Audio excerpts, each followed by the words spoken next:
Union मुस्लिम league कार्यालय। नमस्कार, TNN 24 news में फिर एक बार आपका स्वागत है। मैं हूं रियाज शेख। आप देख रहे हैं TNN 24 न्यूज चैनल पे ताजा तरीन खबरें। तो चलिए शुरू करते हैं दुनिया की वो ताजा तरीन खबरें जिसे आप देखना चाहते हैं। तो बने रहिए मेरे साथ और देखते रहिए TNN 24 न्यूज रियाज शेख के साथ। लाइक, शेयर और सब्सक्राइब करना। ये पश्चिम सबसे हिलाली किसी एक के कौम में मिल्कियत नहीं है। आप इस चीज को बेहतर करके समझते और जानते हैं। ये हमारे बुजुर्गों ने इसको बड़े पसीने से अपने खून के थप्पों से सींचा है और इसके माथे दी हमने आजादी दी है। किसी उस वक्त पूरी कौम को ललकारने की जरूरत नहीं थी, लेकिन कुछ भी लोग थे जिन्होंने कौम को रज्जा किया और अपने बराबरी से हक की बात करने के लिए इस पार्टी का मुनज़्ज़म तरीका अपनाया गया। 10 मार्च को 1947 उसका आगाज हुआ। मेरे नौजवान साथियों और मेरे कौम के उन रहबरों से मैं गुजारिश इल्तिजा करता हूं कि इसे किसी के नाम से मंसूब ना करे। इंडियन यूनियन मुस्लिम लीग शख्सियत परस्ती की कायल नहीं है। इंडियन यूनियन मुस्लिम लीग के अपने कवानीन है। मुस्लिम लीग अपने कवानीन के आधार पे चलती है और हम हिंदुस्तान में रह के, इस भारत की सरजमीन पे रहकर हम ये जतलाना चाहते नहीं है कि हम एक अलग मुल्क से और एक अलग माशरा से आने वाले लोग हैं।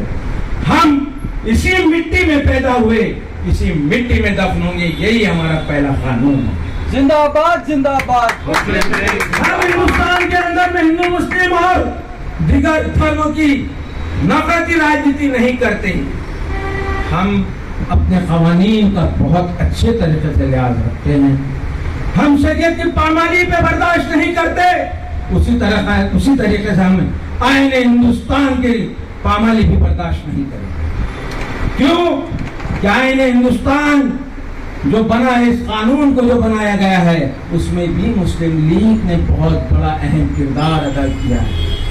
शायद आपको मालूम ना हो, कानून के बाप डॉक्टर भीमराव अंबेडकर अगर हिंदुस्तान की पार्लियामेंट में नहीं जाते तो शायद ये कानून इस तरीके से नहीं बनता।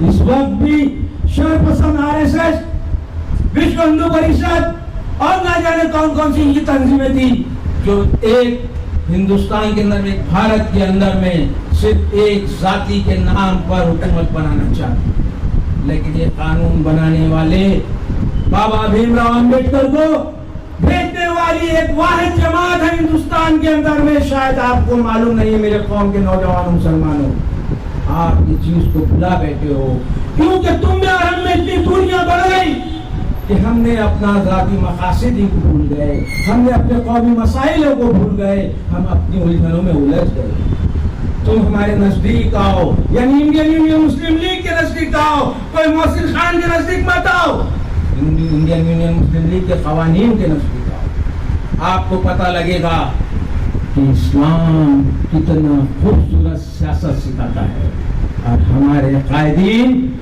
उसी लिहाज से सियासत करते हैं जो इस्लामी शरीयत कहा जाता है और कौम के कानून के, हिंदुस्तान के कानून की बाजी करते हैं। ये वो समाजी पार्टी है जिसके कायदीन अपने नाम से नहीं, अपने चेहरों से नहीं, अपने कामों से जाने जाते हैं।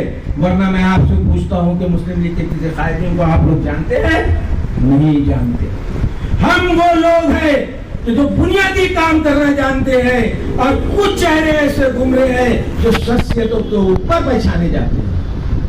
ये हमारा कानून नहीं, ये हमारा तरीक़ा-ए-कार मुस्लिम लीग की तर्ज जिंदगी बाहयात है। और आप लोग को मैं बताता चलूं कि हमने मेंबर साजी का आगाज क्यों किया। हमने इससे पहले भी मेंबर साजी की, लेकिन इस लेवल पे नहीं किया। आज देश के हालात कितने खराब हो चुके हैं, इस मुल्क के अंदर में कितनी बदअमनी फैली हुई है कि माँ बहनों की इज्जतें काट कर लोग रोड के ऊपर उनकी लाशों के साथ में जिना कर रहे हैं।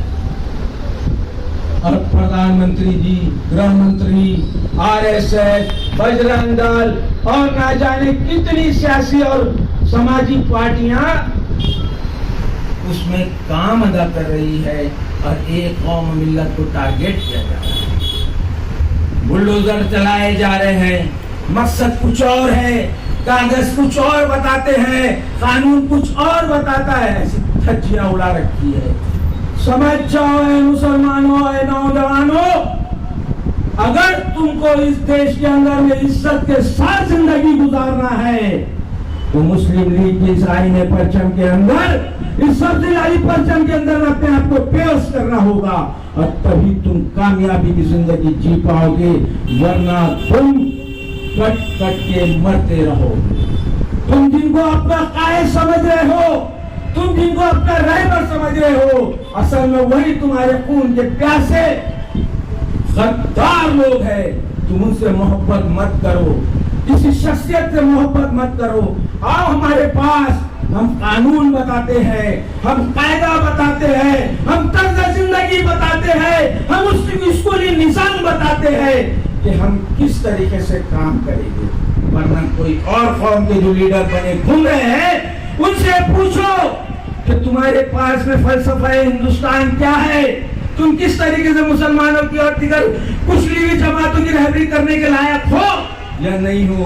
तुम तो अपनी सूरत बेच रहे हो, तुम तो अपने चैनलों को खरीद लिए हो और अपने इंटरव्यूज दिखाकर इस देश के अंदर में वबाले जान बन बैठे हो और दो कौमों को तुमने बांट दिया।